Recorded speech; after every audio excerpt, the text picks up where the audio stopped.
আসমানটা আপনারা দেখতেছেন, আল্লাহ রাব্বুল আলামিন আসমানটাকে 7 পাল্লাই বানাইছে। জবানটা খুলে কোন কয় পাল্লাই বানাইছে?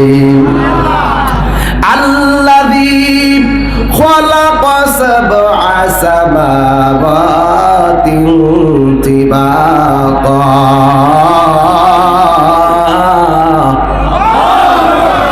আল্লাহ রাব্বুল আলামিন হলো তিনি আসমানটাকে 7টা স্তরে বানাইছে। ও যুবক রে, প্রথম আসমানের নাম হলো রকিয়া। এই রকিয়া আসমানটার রং হলো দুধের চাইতেও আরো সাদা। দ্বিতীয় আসমানের নাম হলো ফাইদুম। এই আসমানটা আল্লাহ লোহা দিয়া বানাইছে। তৃতীয় আসমানের নাম হলো মালাকুত। এই আসমানটা আল্লাহ তামা দিয়া বানাইছে। চতুর্থ আসমানের নাম হলো জাহিরা। এটা আমার আল্লাহ রূপা দিয়া বানাইছে। পঞ্চম আসমানের নাম হলো মুজাইনা। এটা আমার আল্লাহ লোহিত স্বর্ণ দ্বারা বানাইছে। পঞ্চম আসমানের ষষ্ঠ আসমানের নাম হলো খালিসা। এটা আমার আল্লাহ আলোকিত মুক্তা দ্বারা বানাইছে। ও বন্ধুরে, 7 নম্বর আসমানটার নাম হলো লাবিয়া। এটা আমার আল্লাহ ইয়াকুত পাথর দিয়ে বানাইছে। এখানে দ্বিতীয় আসমানটা আল্লাহ বানাইছে লোহা দিয়া। তাইলে আপনারা জবান কইলা কোন লোহার আসমানটা কি ভারী না হালকা? আরো জোরে কোন কি? আমার আল্লাহ 7টা স্তরে আসমান বানাইলো। কি দিয়ে ওয়াজ বুঝাবুরি তালতলার বন্ধু, ও তালতলির বন্ধু, কি দিয়া বুঝাবো? আল্লাহ আসমান বানাইছে পাথর দিয়া, লোহা দিয়া, তামা দিয়া, স্বর্ণ দিয়া। এত বড় আসমান আল্লাহ বানাইল। 7টা আসমানের স্তর। একটা আসমান থেকে আরেকটা আসমানে যাইতে 500 বছরের রাস্তা। আমার নবী বলে এত ভারী রাস্তায় একদিন টুকরা টুকরা হইয়া পইরা যাইব। জোরে জোরে গিয়ে আল্লাহু আকবার বলা যাবে না।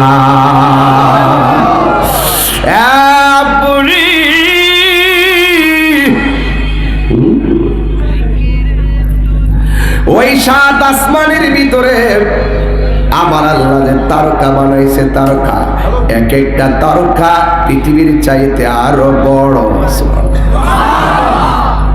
আমি পাতলা ওয়াজ করতেছি না, একটু গভীর ওয়াজ করতেছি।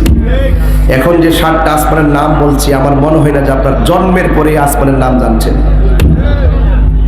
কোন আসমানটা কি দিয়া বানাইছে আমার মনে হয় না যে আপনার জন্মের পরে আপনি শুনছেন যে কোন আসমানটা কি দিয়া বানাইছে।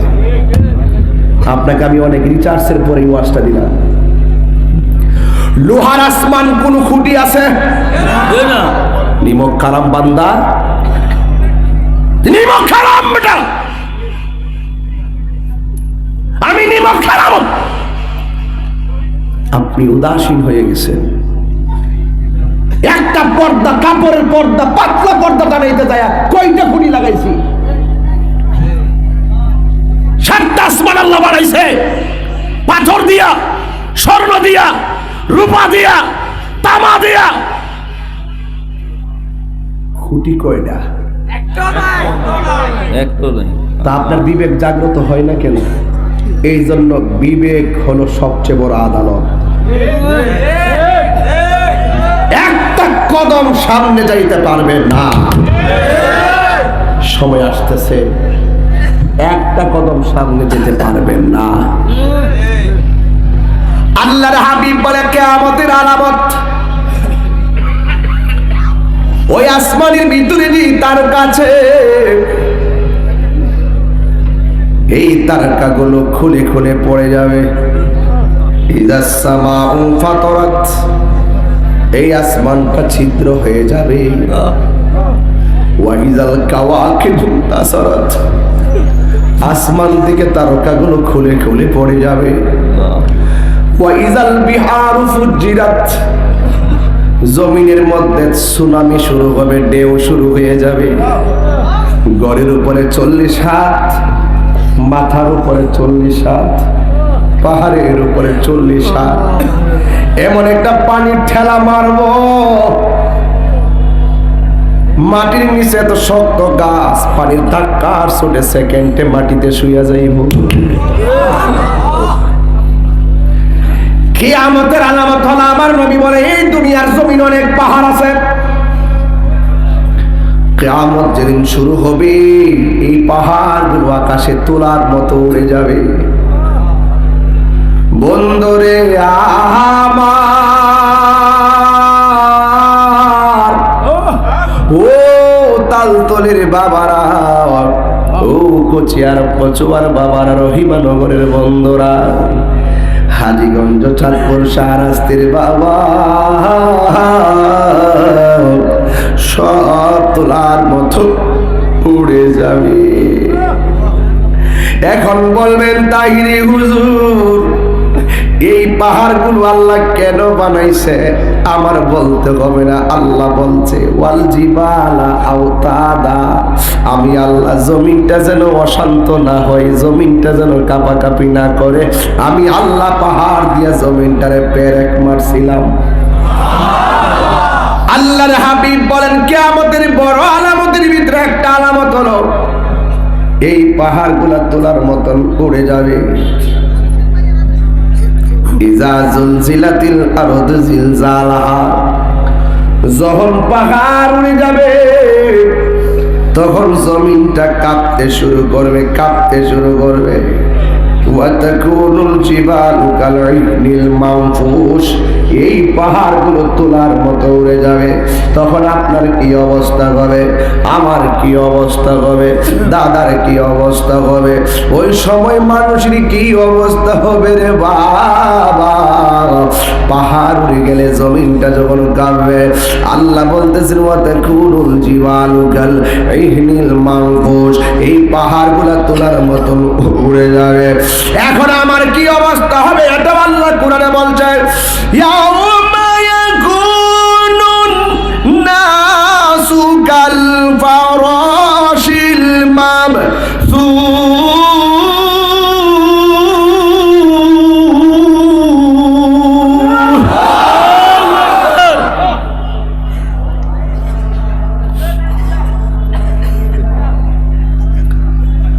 যখন পাহাড়গুলো উপরে উড়ে যাবে, জমিন যখন টলমল করবে, মানুষ কি দাঁড়ায় থাকতে পারবো? ছোট্ট একটা ভূমিকম্পের লাড়া দেয়, মানুষ ঘর থেকে আল্লাহু আকবার বলে বাইরিয়া যায়। আর কন্টিনিউ যখন জিলজালা শুরু হয়ে যাবে, জালজালা জালজালা কম্পন তৈরি হবে, তখন মানুষগুলো ফড়িং এর মতন উড়ে যাবে। তালতলির মানিক মিয়ার বাপের নাম হলো আব্দুর রহিম মিয়া। সেকেন্ডের ভিতরে রহিম মিয়ার কুল থেকে সন্তানটা ছিটকে যায় লন্ডন চলে যেতে পারে। চোখের পলকে মায়ার বন্ধন ছিন্ন হয়ে যাবে। হায় রে ও আমার যুবক, কি দিয়ে ওয়াজ বুঝাবে? তো গভীর ওয়াজ করি না, এত ভিতরে ঢুকে ওয়াজ আমি এখন করি না, আজকে একটু করতেছি, বুঝার জন্য বলতেছি। একটু আমি স্বাভাবিক আলোচনা করি। এরপরে যেহেতু আমার সামনে কিয়ামত এসে গেছে, সবচেয়ে বড় কিয়ামত হলো যখন তালতলি ঘরের দরজায় নাসির ভাইয়ের সামনে আজরাইল এসে যাবে, দুলাল ভাইয়ের সামনে যখন আজরাইল এসে যাবে, জাহাঙ্গীর ভাইয়ের সামনে যখন আজরাইল এসে যাবে, তাহিরির সামনে যখন আজরাইল এসে যাবে, এটার মতন বড় কিয়ামত আর কিছু নাই। কথা বলেন ঠিক কিনা? হায় হায় হায়, বলছিলাম রে বাবা, বড় কিয়ামত হলো আজরাইল আসবে, যাকে দিকে পড়ে যায় আসল মানুষগুলা ফড়িং এর মতো উড়ে যাবে। কেউ দেশ থেকে দেশান্তরে ছিটে যাবে। আল্লাহর হাবিব বলেন ওই সময় কোনো মহিলা যদি ডেলিভারিতে এসে থাকে, কোনো মহিলা তাকে 3 মাসের গর্ভবতী, কেউ তাকে 4 মাস, কষ্ট হচ্ছে আপনাদের কেমন? আজকে বুঝতে অসুবিধা হচ্ছে? একদম লাইন টু লাইন শেষ করবো। লাস্টে নবী ছাড়া যে আসলে কোনো উপায় নাই আমি প্রমাণ করে দিয়ে যাব। আপরে ও বাজান, বাজান রে মানুষগুলা তোলার মতো লইয়া যাইব। আল্লাহর হাবিব বলে ওই সময় কিছু কিছু মহিলা, যদি কোনো মহিলা কেউ 3 মাসের গর্ভবতী থাকবে, কেউ 5 মাসের গর্ভবতী থাকবে, কেউ 8 মাসের গর্ভবতী থাকবে, এই গর্ভবতী অবস্থায় যখন দুনিয়াটা ঝালঝালা হয়ে যাবে, ইজা জুলজিলাতিল আরদু জিলজালাহা ওয়া আখরাজাতিল আরদু আসকালাহা, জমিনের নিচে কয়লার খনি আছে, জমিনের নিচে তেলের খনি আছে, জমিনের নিচে স্বর্ণের খনি আছে, এই সব খনিগুলা বাইরিয়া যাইব। আজকে মানুষ এত স্বর্ণের পাগল, ওই দিন চোখের সামনে গাট্টি গাট্টি পরিমাণ, পাহাড় পরিমাণ স্বর্ণ বাইসা উঠবে, কিন্তু দুনিয়ার বিভীষিকাময় কারণে, ঝিলঝিলার কারণে, ঝালঝালার কারণে, কম্পনের কারণে, ভয়াবহ অবস্থার কারণে কেউ 1 ইঞ্চি স্বর্ণের প্রতি লোভ করার সময় পাবে না। একটাই কথা, বাঁচাও বাঁচাও বাঁচাও, ঠিক না?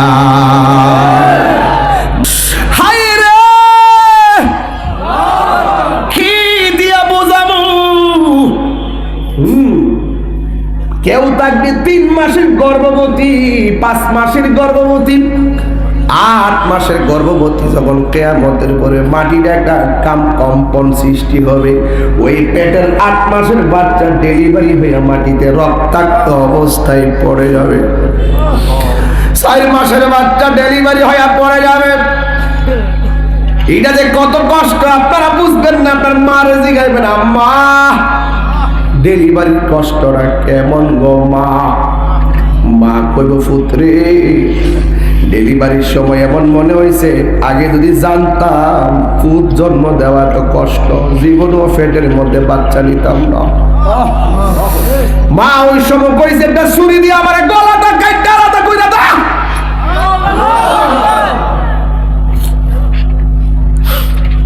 যদি জানতাম এত কষ্ট, কোনদিন পেটে আমি সন্তান নিতাম না। এই পোলা যখন বড় হইয়া মারা লাতি মারে, মারে বাদ দেয় না, আমার আল্লাহ তখন আর সহ্য করে না। কথা হায় রে আমার বাবা, তালতলির বাবা, যখন মার পেট থেকে সন্তান বের হইয়া যায়। তালতলিতে এমন ঘটনা আছে নাসির ভাই, ডেলিভারি কেসে যায় আর সন্তান ওয়া ওয়া করা কান্দে, মা আর জবান দিয়া শ্বাস আসে না। এমন অনেক মা আছে সন্তান প্রসব করছে আর ওই দিক দিয়ে মা চিরদিনের জন্য বিদায় হয়ে গেছে, এমন ইতিহাস সমাজে আছে না? না,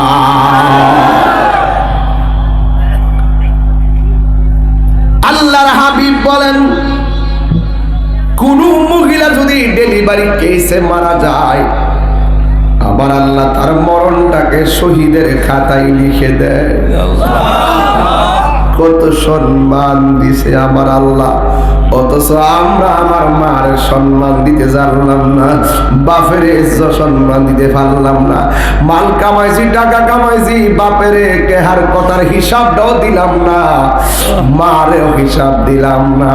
আজকে বাপটা চলে যাওয়ার পরে মিনিটে মিনিটে ঘরে শুইলে বাপের কথা মনে হয়, ব্যাংকের টাকা করলে বাপের কথা মনে হয়, ঈদের জামা কিনতে গেলে বাপের কথা মনে হয়। ও বন্ধুরি, ও যুবকের দল, বড় একটা মাছের মাথা খাইলে বাপের কথা মনে হয়। ও আব্বা, তুমি আমাদের জন্ম দেওয়া জুয়াই দিয়া গেল গো বাবা, কোথায় চলে গেছো তুমি এখন? আল্লাহর হাবিব বলে, মার পেট থেকে সন্তান যখন পড়ে যাবি, স্বামী বলবে কি ব্যাপার, আমার স্ত্রীর নিচ দিয়া রক্ত পড়ে গেল। মা সন্তান বলবে, আমার মায়ের নিচ দিয়া রক্ত পড়ে গেল। ও বন্ধুরি, রক্ত পড়ে কেন? তখন মানুষ বলা বলি শুরু করবে, তারকা করে যাচ্ছে, সমুদ্র উতলাইতেছে, পাহাড় উড়ে যাচ্ছে, জমিন নাচতেছে, আকাশের নক্ষত্র খুলে খুলে পড়তেছে, ওই সমুদ্রের মধ্যে সুনামি উঠে গেছে। আর মানুষ বলবে, ওয়াকালাল ইনসানু মালাহা, মানুষ মানুষ বলল কি হইল কি হইল কি হইল, আকাশটা কাঁপতেছে কেন, জমিনটা নাচতেছে কেন, মার পেট থেকে সন্তান পড়তেছে কেন, জমিনটা দুলতেছে কেন? একটাই কথা, ওই যে আমার আল্লাহ বলছিল কুল্লু মান আলাইহা ফান।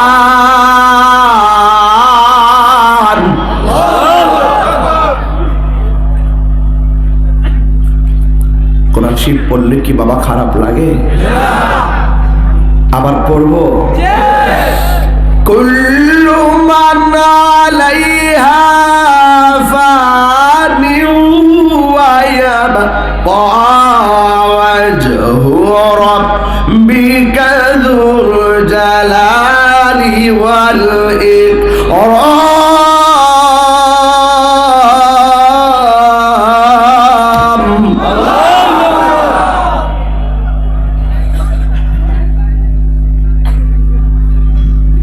সব ধ্বংস হয়ে যাবে। যিনি ছিলেন, তিনি আছেন, তিনি থাকবেন। জবান খুলে বলুন তিনি কে? আল্লাহ। দুনিয়ার জমিনে শুধু পানি আর পানি। কোথায় গেল আসমান, কোথায় গেল মানুষ? পৃথিবী নীরব হয়ে পড়ে থাকবে 50,000 বছর, কোনো আওয়াজ নাই। আল্লাহু আকবার। 50,000 বছর পরে আমার আল্লাহ একটা মাঠ বানাবে তামা দিয়া। অনেক ভিতরের কথা বাবা, কি দিয়ে বলছি? তামা দিয়া বানাবে, তামা, তামার একটা মাঠ বানাবে। ও তাহিরি হুজুর, ওই মাঠের নাম কি? ওই মাঠের নাম হলো হাসরের মাঠ। কথা কোন ঠিক কিনা? ও হুজুর, হাসর অর্থ কি? হাসর অর্থ হলো একত্রীকরণ। যেই মাঠে সবাইকে একত্র করা হবে, এই জন্য এটার নাম হলো হাসর। কথা বলেন ঠিক কিনা? সব উঠতে যাবো। এটা কোন দেশে? কই সিরিয়ায়, শাম দেশে হাসরের মাঠটা হবে। অনেকে মনে করে হাসরের মাঠ আসমান হইব, বেড়া আসমান দিয়ে বাইঙ্গা সুর মরে যাবো।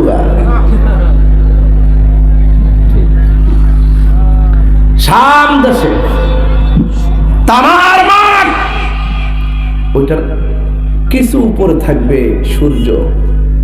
পুরো তামার মধ্যে এমন সূর্য তাপ লাগবে, পা রাখা সম্ভব। তখন আল্লাহ বলে সব আয় মাঠে। পানি থেকে উঠে যাবে, আগুন থেকে উঠে যাবে, কবর থেকে উঠে যাবে। বাইরে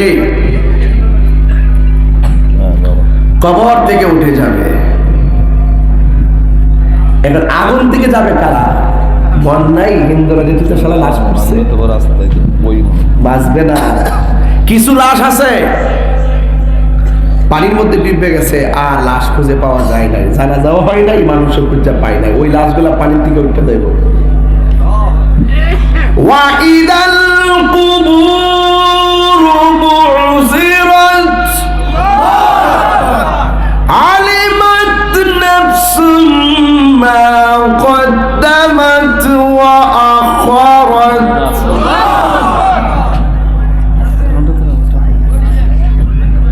ইয়া রাসূলুল্লাহ বাজার কথা কই কেডা? সি সি সি সি সি সি সি আস্তাগফিরুল্লাহ মাআল্লাহ। সব রাসূল বলেন সব উলঙ্গ অবস্থায় মাঠটা যাবে হাসরের মাঠে। আসিফ ভাই ওয়াজ বুঝছেন তো? আমার করতে গেছি, এখান থেকে না দিলে হুট করে হাসরে যাওয়া যায় না। ঠিক আছে, লাইন দিকে যান। এটা একটা পরিপূর্ণ হাসর ও কিয়ামতের আলামত। ঠিক আছে কিনা বলেন? বুঝ পাইছেন তো আপনারা ইনশাআল্লাহ? আল্লাহু আকবার জোরে কর। সবাই কি কাপড় পরে যাইব? কি অবস্থা?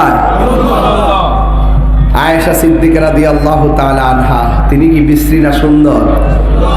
অনেক সুন্দরী। রাসূলকে প্রশ্ন করি, ইয়া রাসূলুল্লাহ, হাসর মাঠে উলঙ্গ অবস্থা যাবে, এটা কেমন ধরনের মাঠ? লজ্জাকর হয় না? রাসূল বলেন, আয়েশা রে, ও আয়েশা, কবর থেকে তোলার সময় তো গাড়টা বেহা করে তুলব,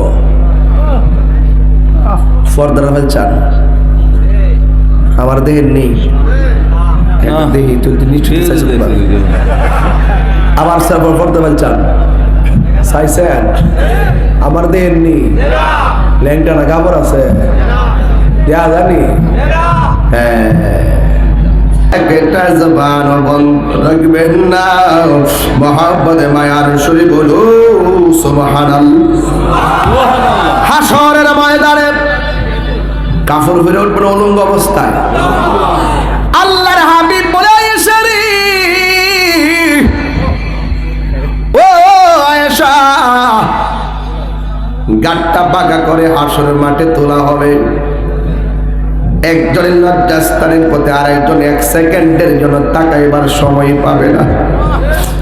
মাথার 8 বিঘাত উপরে সুরমার কাঠিটা যত বড়, এই পরিমাণ উপরে সূর্য থাকবে, লালি আন্দা লাগিয়া যাইব, আর এমন ভাবে সূর্যের তাপ মারবে, ওই মাথার খুলিটা ঠাস করে ফাইটটা যাবে। আর মাথার মধ্যে যেই মগজগুলো আছে, এই মগজগুলো টকবক করে ছিটে ছিটে পড়বে। সবার মুখের মধ্যে শুধুমাত্র একটা স্লোগান থাকবে, ইয়া নাফসি ইয়া নাফসি ইয়া নাফসি বলে কাঁদবে। হিসাবটাই শুরু হবে না, এমন একটা গরম পানি হবে সেই ময়দানে, নিজের ঘাম পরে পরে পানিটা হবে, যার গুনাহ যতটুকু সেই পরিমাণ পানি ঝরবে। কেউ গিরা পানিতে সাঁতার কাটবে, কেউ কোমর পানিতে সাঁতার কাটবে। এ আমার বাবা জিরারি, ও তালতলের বন্ধুরা, ও কচুয়ার বাবারা, এবার যার গুনাহ যতটুকু নিচের পর্যন্ত পানি ঝরবে, কেউ হাঁটু পানিতে, কেউ কোমর পানিতে। এই পানিটা দুনিয়ার আগুন যত গরম গো, তার চাইতে 70 গুণ বেশি গরম হবে সেই পানিটা। পোল্ট্রি মুরগি মেশিনে দিলে যেমনি পাকগুলা খুলে যায়, এমন ভাবে তার গরম পানির কারণে তার হাড্ডি থেকে গোশত থেকে হাড্ডি থেকে গোশতগুলা খুলে যাবে। বন্ধু, এমন ভাবে তারা কাঁদবে, একদিন না 2 দিন নয়। হাসরের ময়দানে মরণের আগে যেমন সাকরাতুল মাউতের কষ্ট বড়, হাসরের ময়দানে হিসাব হওয়ার আগে আরো বড় হিসাব আছে। ওই 50,000 বছর ওই গরম পানির মধ্যে দাঁড়াইয়া আল্লাহ, ও বন্ধু, এমন ভাবে কাঁদবো, কাঁদতে কাঁদতে বেকার। ও আল্লাহ, আর আযাব সহ্য হয় না, আর আযাব সহ্য হয় না। ওইলে আমরা বেহেশতে দাও, নাইলে আমরা দোজখে দাও, আর আযাব সহ্য হয় না। বন্ধুরা রে আমার, আল্লাহ সেদিন বলবেন, লিমানিল মুলকুল ইয়াউম, আজকের রাজত্ব কার? আমি আল্লাহ তোদেরকে দুনিয়াতে ছেড়ে দিয়েছি, কিন্তু হাসরের ময়দানে ছাড় পাবে না। ও আল্লাহ, তুমি হিসাবটা শুরু করো না। 50,000 বছর পার হয়ে গেল, হিসাবটাই শুরু হবে না। আদম নবীরে বলল কাজ হবে না, ইব্রাহিম নবীরে বলল কাজ হবে না, জাকারিয়া নবীরে বলল কাজ হবে না, ইউসুফ নবীরে বলল কাজ হবে না। 50,000 বছর পরে যার কথার দ্বারা বিচারটা শুরু হবে, তিনি গোলা তোমার আমার নবী রহমাতাল লিল আলামিন। আরে হিসাবটা যখন শুরু হয়ে যাবে, ওইলে জান্নাতে নাইলে জাহান্নামে, নাইলে সুপারিশ একটা তৈব। হিসাবটা মামলা যখন পেন্ডিং থাকে, বাদী বিবাদের শান্তি নাই। যখন মামলাটা হিয়ারিং হয়, তখন একটু ভাল লাগে, কথা কোন ঠিক কিনা? ওইলে ইয়েস আর নয় নট হবে। ওই হাসরের ময়দানে আল্লাহ যেদিন হাকিম হবে, আল্লাহ যেদিন হাকিম হবে, আল্লাহ যেদিন হাকিম হবে, ওই কঠিন মুসিবতে কোনো নবী উকিল হইতে পারবে না, কোনো নবী উকিল হইতে পারবে না। ওই শাফাতের ফাইলটা যেই নবীর হাতে নিবেন, উকিলের ফাইলটা যেই নবীর হাতে নিবেন, তিনি হলো তোমার আমার নবী রাহমাতুল লিল আলামিন। সকল নবীরা নাফসি নাফসি বলে কান্দে, আর আমার নবী ওই যে মাকামে মাহমুদের গোড়ায় কেন তাহিরি নবী নবী করে? কেন কেন? একটা মাত্র কারণ, আমি নামাজ পড়ছি, কবুল হয়েছে কিনা আমি জানি না। রোজা রাখছি আমি, কবুল হয়েছে কিনা আমি জানি না। হজ করছি, কবুল হয়েছে কিনা জানি না। যাকাত দিছি, কবুল হয়েছে কিনা জানি না। দান করছি, কবুল হয়েছে কিনা জানি না। দোয়া করছি, কবুল হয়েছে কিনা জানি না। মাহফিল করছি, কবুল হয়েছে কিনা জানি না। আমি গরিবরে দান করছি, কবুল হয়েছে কিনা জানি না। যেহেতু আমি জানি না, যদি কবুল না করে থাকে আমার আমল নামা জিরো। ও তুই ডুব দিলে রূপ দেখতে পাবি রে, ও তুই ডুব দিলে রূপ।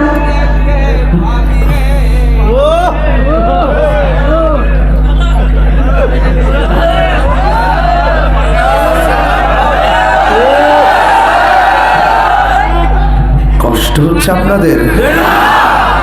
বলবো গজলটা? ও তুই ডুব দিলে রূপ,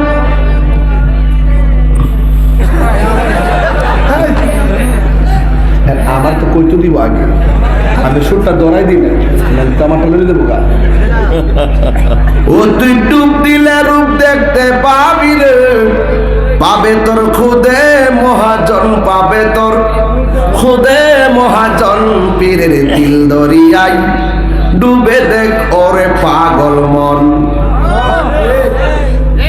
দিল যখন হবে খাটি বুঝতে পারবে ও জান বাটি, কোথায় কি রতন। দিল যদি ঠিক না তাহে রে, বাস পচবার আগে লাশ পচে যায় বোঝা। আর দিল ঠিক থাকলে একটা খেলা আছে, আছে নি রে ভাই? আছে রে ভাই, আছে।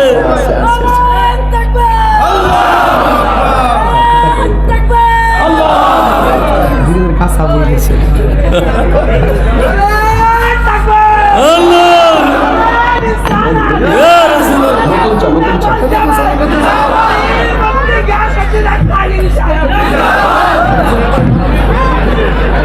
আরে দিল যখন হবে খাটি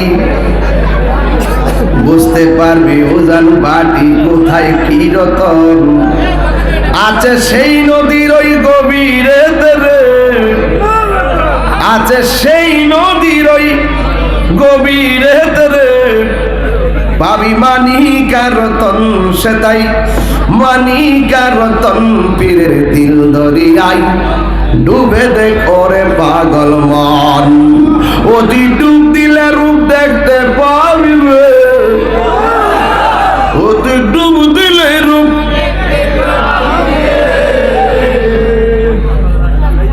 কোন আর পীরা দিলে না, তাহিরি লাইন না দিলে বোবা হয়ে থাকবা।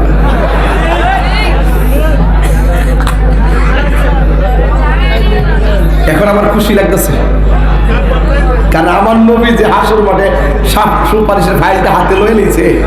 সুবহানাল্লাহ কই না রে? আমি আসামি, আমি ফেরারি, আমি গুনাহগার, আমি নাচিস, আমল শূন্য, বাহাদুরি নাই। একটা বাহাদুরি আছে, আনতা ইল্লাহ আনতা মামান হাবাবতা। নিশ্চয় আমি আপনি নবীকে ভালোবাসি। রাসূল বলেন তুমি যাকে ভালোবাসো তার সাথেই তোমার হাসর হবে। ইল্লা আন্নী উহিব্বুল্লাহ ওয়া রাসূলাহ, আমি আল্লাহ এবং আপনি রাসূলকে জানের চাইতে বেশি ভালোবাসি।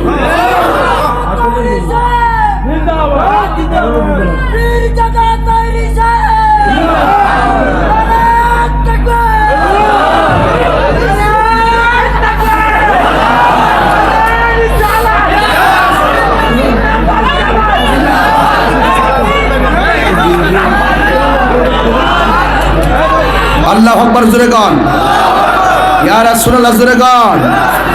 আমার নবী সুপারিশ করার ক্ষমতা আছে না নাই? আরো জোরে। কিছু টিকটক মৌলবী আছে, এই টিকটক মৌলবীগুলো নবীর সুপারিশ মানে না। এদের যন্ত্রণায় ফেসবুক আহত, ইউটিউব নিহত, গুগল আইসিইউতে। কথা কোন ঠিক না বে ঠিক? এটা কাঠ মুল্লা, এটা কাঠ মুল্লা। তাদের নাই করে তল্লা কথা কোন ঠিক না বেটি এরা হলে রসগোল্লা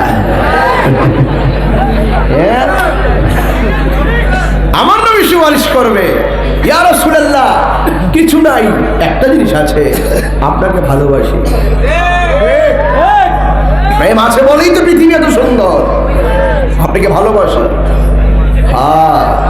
সুবহানাল্লাহ বলেন সুবহানাল্লাহ হায় হায় ভালোবাসা কি জিনিস আলহামদুলিল্লাহ কোন আলহামদুলিল্লাহ নবী সুপারিশ করার ক্ষমতা আছে না নাই আরো জোরে আবু সুফিয়ান হুজুর যদি এখন আইতে কইলে আসে না নাই আসে কি না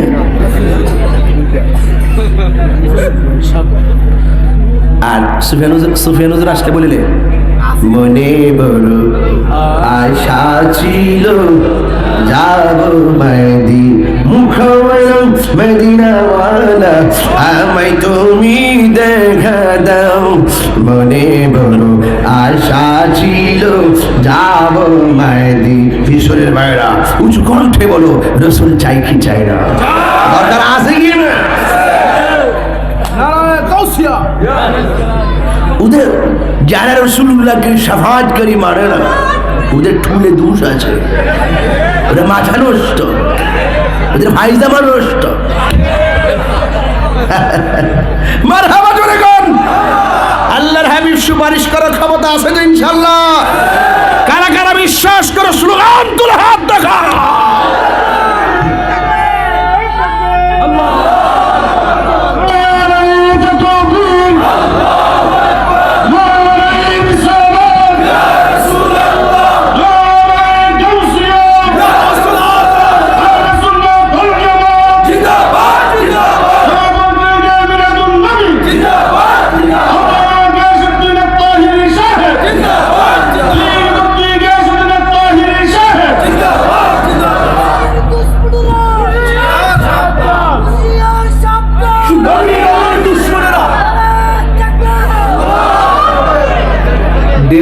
সরে কেমন ঢেউ লাগছে কলবে কলবে মিল না কলবে কলবে মনের আশা পূরণ হইবে না রে আল্লাহ নিশিরাইতে কারবাসি বাজে নিশিরাইতে আগুন লাগছে কলবে আগুন লাগছে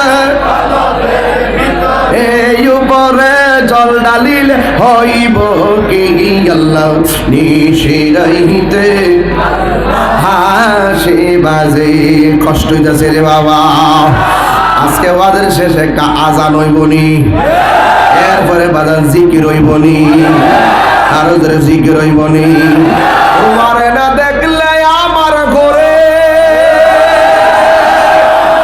হে রই না মন রে তুই আমার জীবন রে মুর্শিদ তুই আমার জীবন তোমার আমার ভালোবাসা দয়াল জানে হে সর্বজনে অন্ধ্রের চোখের মনি তুমি সাদরা আজার দনে রে তুই আমার জীবন রে মুর্শিদ তুই আমার জীবন তুই আমার জীবন হেলালি তুই আমার জীবন ঠিক না আমার যুবক কষ্ট দিতেছেন না আমার কাছে এখন ভাল লাগতেছে রোহিঙ্গাডিরে এখন সাইজ করতাম বাপ ডাহাই তারম বাজান রোহিঙ্গাডি মানে হলো টিকটক মৌলবীরে গোমটা মৌলবীরে বদনা তালিন্দা মৌলবীরে কথা কন ঠিক না বেটি আরে ভাই রে ভাই গতকাল দেখলাম ইস্তেমার মাঠে 1 লোটা পানির দাম 10 টাকা ব্যবসা ব্যবসা শুরু হইছে এরা কি কয় জানেননি বহুত মুরব্বীরা সাংবাদিক জিগাইতেছে কি লেগে আপনারা বউজিবত পালাই এখানে আসেন কয় এখানে গেলে হজের সওয়াব হয় আর জোরে কোন নাউজুবিল্লাহ এই ব্যাপারে এদের বড় হুজুরা কিছু কয় না পাবলিক গুলো এটা হজের মতো মনে করতেছে। কালকে দেখলাম নামাজ পড়তেছে, চতুর্দিকে গুইরা গুইরা, দিক নাই, উত্তর নাই, দক্ষিণ নাই, পূব নাই, পশ্চিম নাই, ইমাম যেখান দা হওয়ান্দা গুইরা, পুরা খানায় কাবা মতো গুইরা। ওই যে এরা যে বলে এটা হজের সওয়াব, এই তো কাবা ঘরের মতনই তো নামাজে দাঁড়াইছে। এটা কি হইতে পারেনি কারি বাবা? এইটা কি বলে? এই টঙ্গী রাস্তা মাই গেলে তারা বলে এটা আরাফার ময়দান নাকি? আরাফার ময়দানে যে সব এখানে আসলে নাকি সেই সব হবে? নাউজুবিল্লাহ, জোরে বলেন না কেন? আমরা এই ব্যাপারে সুস্পষ্ট ফতোয়া চাই।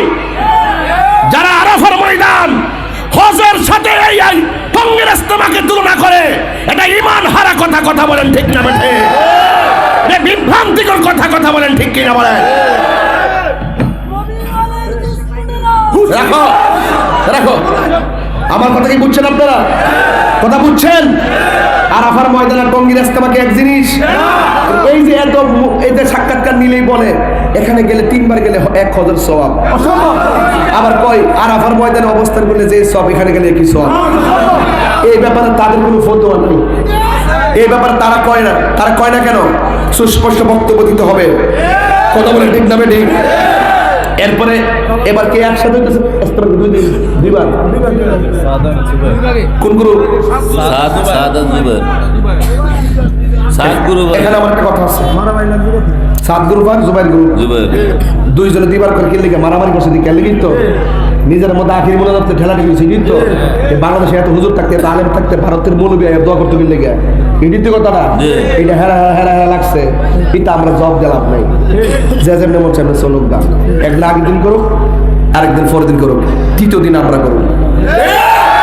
এটা হলো বাংলাদেশের আইন, এটা রাষ্ট্রীয় সম্পদ, এটা ভোগ করার অধিকার সবার আছে। কথা ঠিক কি না বলেন? কথা বলেন ঠিক কি না বলেন? তাদের কামড়ে গেলে মানে ভাগ হবে, এটা কি তাদের পৈতৃক সম্পত্তি? যদি সম্প্রীতি চান, মাননীয় প্রধানমন্ত্রীকে বলবো স্বাধীনতার সপক্ষে মুক্তিযুদ্ধের চেতনার এই বাংলাদেশে ইঞ্চি ইঞ্চি মাটি যার যার পৈতৃক সূত্র থাকতে পারে, কিন্তু রঙ্গি রাস্তার মাঠ এটা রাষ্ট্রীয় সম্পদ। এরা যদি দুই গ্রুপ করে, তৃতীয় গ্রুপ আমরা করবো। কথা বলেন আর যারা বলো ঠিক কি না বলুন? আমি শুধু এটা এখানে না,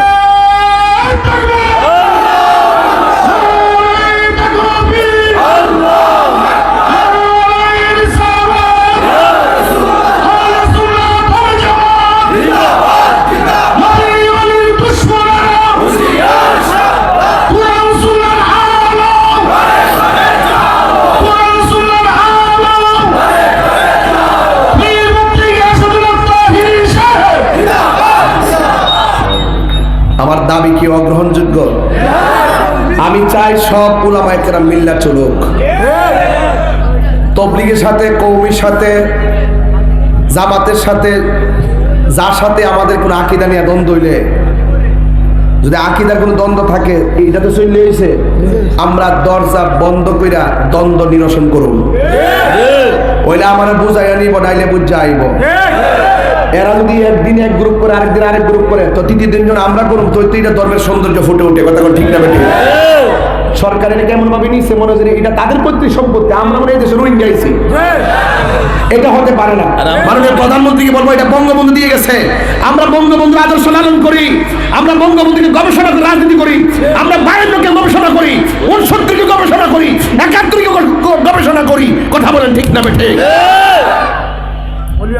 এটা মূলত ব্যবহার করা 100% অগ্রাধিকার আমাদের, কারণ আমরাই স্বাধীনতার সপক্ষে কথা বলি। আমাদেরকে পাত্তা দেয় না। মাননীয় প্রধানমন্ত্রীকে বলবো, আমাদেরকে সেটাতে তার ইস্তেমা করার সুযোগ দিতে হবে। হয়তো আমরা মাহফিল করবো, কনফারেন্স করবো, আমরা সেই মাঠের মধ্যে আমরা প্রয়োজনে ইস্তেমা করবো। এরা 2 দিন করলে 3 দিন আমরা করবো, তাহলে দেখবেন সব মৌলবী সব এক হয়ে যাবো, সব জন এক হয়ে যাবো, দেশটা সুন্দর হয়ে যাবো। কথা এরপর কোনো সুন্দর কথা আছে? আমি কি বাড়িয়ে বলেছি?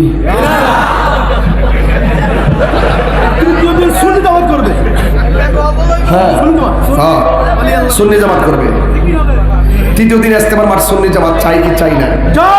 আরো যারা চাই কি চাই না?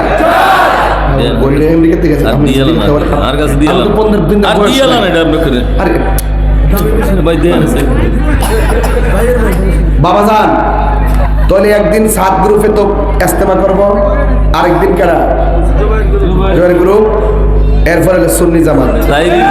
ওই আমরা প্রথম দিন, দ্বিতীয় 2 দিন হেরা, ও নাইলে আর 2 দিন, তৃতীয় দিন আমরা। তো আমি মনে করবো সরকার একটা ভালো উদ্যোগ নিবে, এটার দ্বারা আমাদের হুজুররা আলেম ইসলাম নিয়ে যেত ভাগাভাগি দলাদলি ঠেলাঠেলি ইতো বন্ধু কথা কোন ঠিক না বেশি। আরাফার ময়দানে যাওয়া আর ইস্তেমার মাঠে যাওয়া এক জিনিস। বউজিবুত ফালাই আবার যায় না লাইন ফিরা, অনেক আছে বউজিবুত ফালাই দিয়া যাওয়ার নামে গেলে গেছে সব বাইক ফালাই যাবে না, এটাও যাওয়া যায় না, কারণ ইস্তেমার মাঠে যাওয়া নফলও না কথা কোন ঠিক না বেশি। ঠিক আছে নি? এমনি আমরা বলি আল্লাহর মাজার গেলে ফতোয়া দেয় সোয়াবের উদ্দেশ্য 3 টাকা ছাড়া কিন্তু যাওয়া যেত না, আর এমনি ঘর থেকে হজর সোয়াব মনে করে জায়গা রঙ্গির ইস্তেমার মাঠের মধ্যে। আপনারা যান, ওখানে নামাজ শিক্ষা দেওয়া হয়, তাসবিহ তালিল পড়া হয়, জিকির হয়, মুনাজাত হয়, ভালো কাজ হয়, আমি এর বিরোধিতা করি না। যেমন আজকে যেখানে বসছি ইজতেমা, আমরা একত্রিত হয়েছি কিনা বলেন, এটা কোনো খারাপের কিছু না, কিন্তু এটাকে যারা হজের সঙ্গে তুলনা করে, আরাফার ময়দানের সাথে তুলনা করে, তাহলে এই বিভ্রান্ত গুমরাহ হওয়ার সুযোগ দেওয়া যাবে না।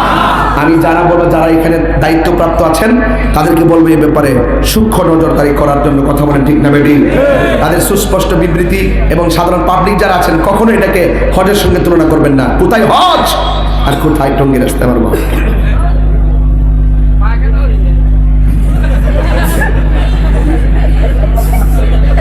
এখন আমার কথার দ্বারা দেখবেন কত খেপ আছে, খেপবো বাংলাদেশ।